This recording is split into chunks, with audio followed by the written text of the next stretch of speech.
Goa Organics వారి skin care, hair care, wellness products కోసం AP, తెలంగాణలో డిస్ట్రిబ్యూటర్లు కావాలను వివరాలకు స్క్రీన్ పైన ఉన్న నెంబర్కి కాల్ చేయండి.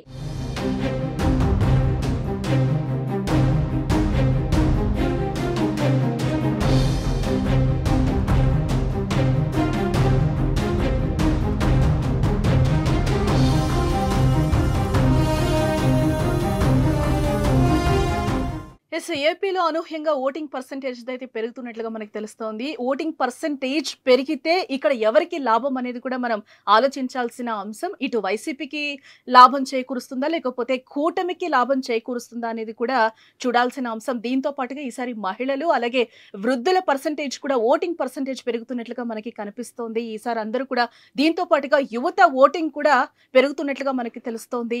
ఎండని కూడా లెక్క చేయకుండా ఏపీలో అయితే అందరూ తమ ఓటు హక్కును వినియోగించుకుంటున్నారు. ఈసారి ఓటర్ నాడి పట్టడం కూడా కష్టంగా అక్కడ ఏపీలో మనకి కనిపిస్తుంది. దీని మీద మనతో పాటు అనాలిసిస్ చేయడానికి మనతో పాటు మా కొలీగ్ తిరుమల్ ఉన్నారు మరింత సమాచారాన్ని అందించడానికి. తిరుమల్, మనమైతే ఏపీలో చూస్తున్నాం అనూహ్యంగా అయితే పర్సెంటేజ్ పెరుగుతున్నట్లుగా మనకి కనిపిస్తుంది. అసలు ఈ పర్సెంటేజ్ పెరగడానికి రీజన్ ఏంటంటారు? జానకి, గతంతో పోలిస్తే 2014లో ఆంధ్రప్రదేశ్ ఉమ్మడి ఆంధ్రప్రదేశ్ విభజన జరిగిన తర్వాత జరిగిన మొదటి ఎన్నికల్లో కూడా 2014లో కూడా కూటమినే, ఇప్పుడున్న ఏ కూటమి అయితే ఇప్పుడు 2024లో వైసీపీతో పోటీ చేస్తుందో అదే కూటమి 2014లో కూడా సేమ్ ఇదే తరహాలో పోటీ జరిగింది. అప్పుడు 78.7% ఓటింగ్ నమోదైంది. 78%, 7% ఓటింగ్ నమోదైంది. సీట్ల దగ్గరకు వచ్చేసరికి కూటమికి 106 సీట్లు వచ్చాయి, వైసీపీకి 67 సీట్లు వచ్చాయి. కట్ చేస్తే మళ్ళీ 2019లో జరిగిన ఎన్నికల్లో కూడా ఓటింగ్ పర్సంటేజ్ పెద్దగా మారలేదు, పెద్దగా మారినట్టుగా కనిపించలేదు. 2019లో 79.74% ఓటింగ్ పర్సంటేజ్ నమోదైంది. కాకపోతే సీట్లలో భారీ తేడా కనిపించింది.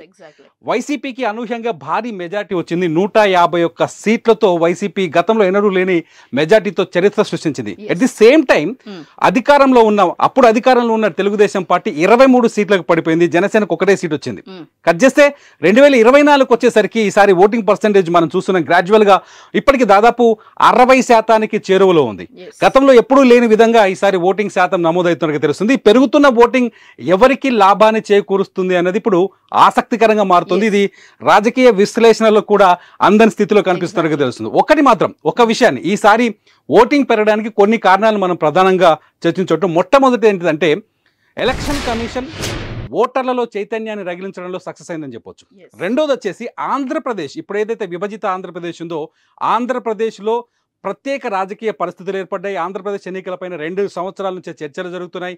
ఆంధ్రప్రదేశ్లో వైఎస్ జగన్మోహన్ రెడ్డి గెలుస్తారా, లేకపోతే చంద్రబాబు నాయుడు ముఖ్యమంత్రి అవుతాడా అనే ఛాలెంజ్లు దాదాపు 2-3 ఏళ్ళుగా నడుస్తున్నాయి. దీంతోపాటు ఓటర్లలో కావచ్చు, ముఖ్యంగా మీరు అన్నారు ఇంత ముందుకు, యువత ఓటు చాలా ఎక్కువగా కనిపిస్తుంది. ఈసారి దాదాపు 1 కోటి మంది యువత ఈసారి కొత్తగా, అంటే యూత్ ఓవరాల్గా పాత ఓట్లతో కలుపుకున్న 1 కోటి మంది యువత ఈసారి ఓటింగ్లో పాల్గొన్నట్టుగా తెలుస్తుంది. మనం క్యూ లైన్లో చాలా స్పష్టంగా చూస్తున్నాం, ఎక్కువగా యూత్ మహిళలు కనిపిస్తున్నారు.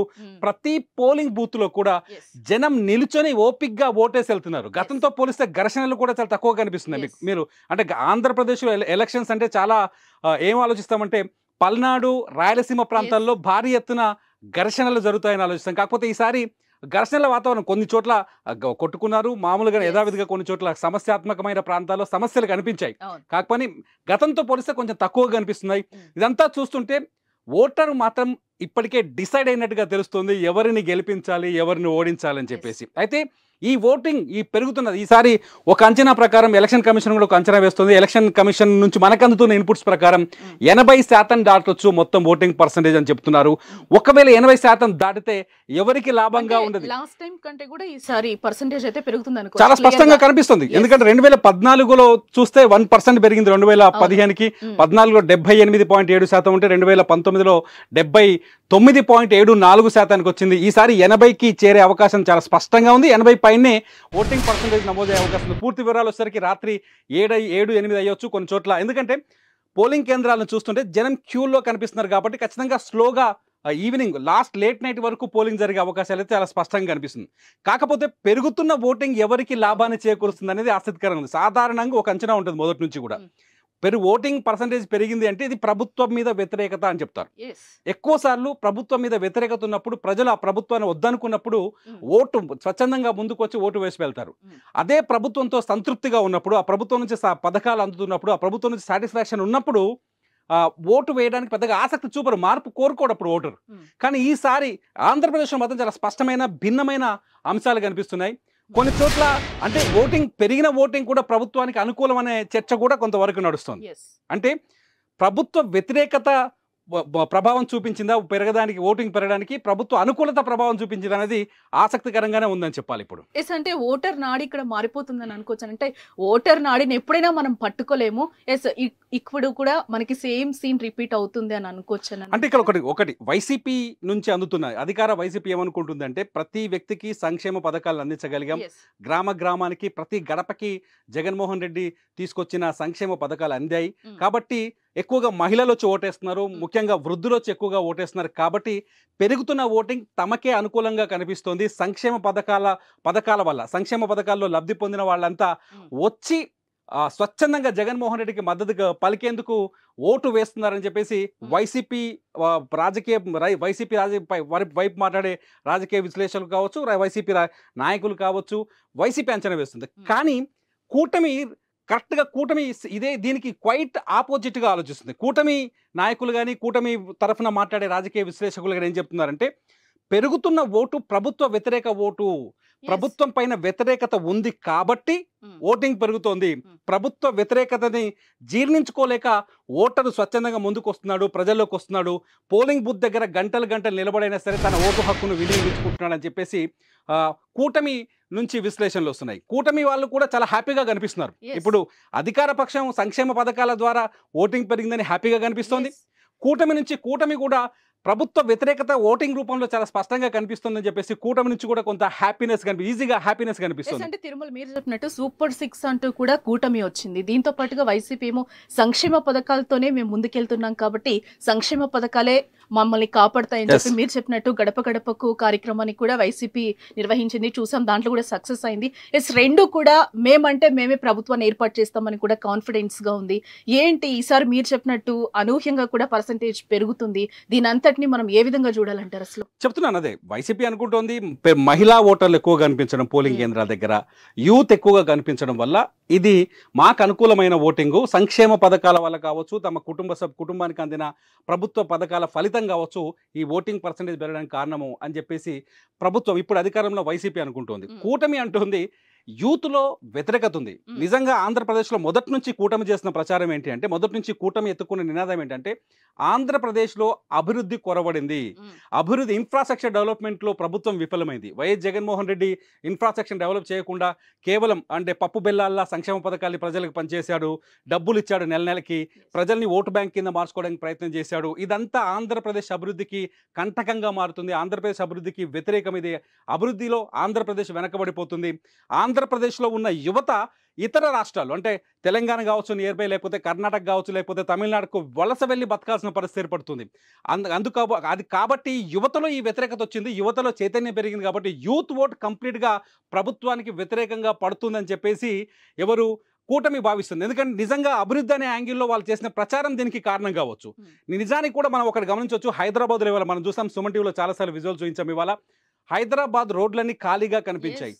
ఎవరైతే ఆంధ్ర నుంచి వలస వచ్చి హైదరాబాద్లో సెటిల్ అయి ఉన్నారో, లేకపోతే హైదరాబాద్లో ఉద్యోగం కోసం వచ్చి ఉన్నారో, లేకపోతే హైదరాబాద్లో జీవనోపాధి కోసం వచ్చి ఉన్న వాళ్ళందరూ ఓటింగ్ కోసం ఈసారి హైదరాబాద్ వదిలి ఆంధ్రప్రదేశ్కి వెళ్ళిపోయారు. ఒకప్పుడు సంక్రాంతి పండుగ రోజు ఎటువంటి రోడ్లు ఖాళీగా కనిపించేవో ఈ రోజు ఓట్ల పండుగ రోజు ఆ రోడ్లన్నీ అలా ఖాళీగా కనిపిస్తున్నాయి. ఇవంతా చూస్తుంటే చైతన్యం అయితే చాలా స్పష్టంగా కనిపిస్తుంది ఓటర్లో. అది ప్రభుత్వాన్ని పడగొట్టడానికా లేకపోతే కొత్త ప్రభుత్వాన్ని నిర్మించడానికా అనేది మాత్రం ఇప్పుడు అంచనా వేయలేని పరిస్థితి కనిపిస్తుంది. అంటే ఓటింగ్ శాతం అయితే పెరుగుతుంది, పార్టీలన్నీ కూడా ఆశలు పెట్టుకున్నాయి. అంటే ఎలా ఉండబోతుంది అని అనుకోవచ్చు అంటారు?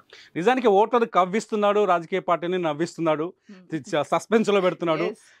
ఈవీఎం మిషన్లోకి ఈ పార్టీల భవిష్యత్తు నుంచి వచ్చి వెళ్ళిపోతున్నాడు ఓటరు. కాకపోతే ఒకటి మనం గమనిస్తుంది ఏంటంటే ఖచ్చితంగా పెరిగే ఓటు ప్రభావం మాత్రం ఏదో ఒక పార్టీకి బలమైన దెబ్బ కొట్టే అవకాశం కనిపిస్తుంది. ఎవరికో ఒకరికి స్పష్టమైన మెజారిటీ ఇచ్చే అవకాశాలు కనిపిస్తున్నాయని ఒక అంచనా ఉంది. ఈ పెరుగుతున్న ఓటు మాత్రం ఖచ్చితంగా ఒకవేళ పెరిగే ఓటు ప్రభుత్వ వ్యతిరేక ఓటు అయితే ఖచ్చితంగా జగన్మోహన్ రెడ్డికి ఎన్నికల్లో పరాభవం తప్పదు.